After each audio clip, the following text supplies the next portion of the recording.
Are you doing data migrations and skipping the part where you map the legacy IDs into external ID fields?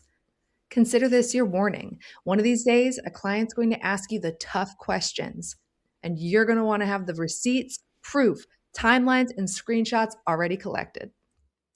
In our world of data migrations, the legacy IDs are our receipts, and we always bring them into the target org.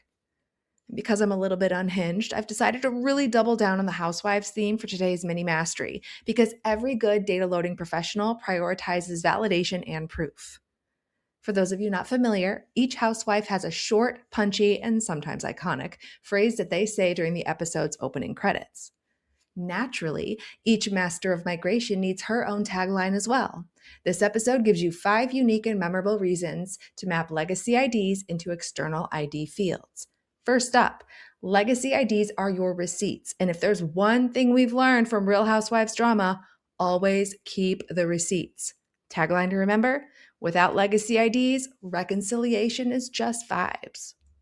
Second, we check the external ID checkbox when we create legacy ID fields, so it's super easy to find specific imported records. External IDs are searchable using global search, so you can collaborate easily with your client to validate migration results. In the world of housewives, there's nothing more satisfying than busting a gossiper with a text proof.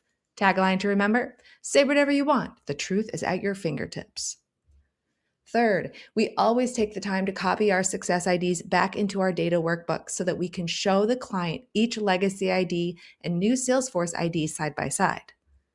It's like showing up to a housewives reunion and there's already a proof binder with receipts and screenshots sitting on each seat. Three's tagline is: no need to ask, everybody gets a copy of the proof binder. 4, external IDs are the fast way to link related records during a migration.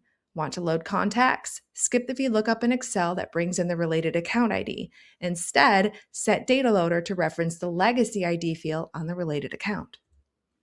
On Housewives, everything comes down to proof. If you want to be accepted as a friend of someone, your words alone are not going to cut it. Our tagline here is: I was friends with her long before you met her, and I have the pictures to prove it. And 5, VLOOKUP is basically unverified gossip. The output of a VLOOKUP can look perfect even if it was executed inaccurately. Like how most gossip is believable at first, which is why it spreads so easily. Undoing the damage of an incorrectly migrated parent-child relationship is about as painful as trying to prove that the gossip about you isn't true. This brings us to our final tagline. Don't bring me VLOOKUP gossip. Bring me external ID receipts. God, this is so cringy, isn't it?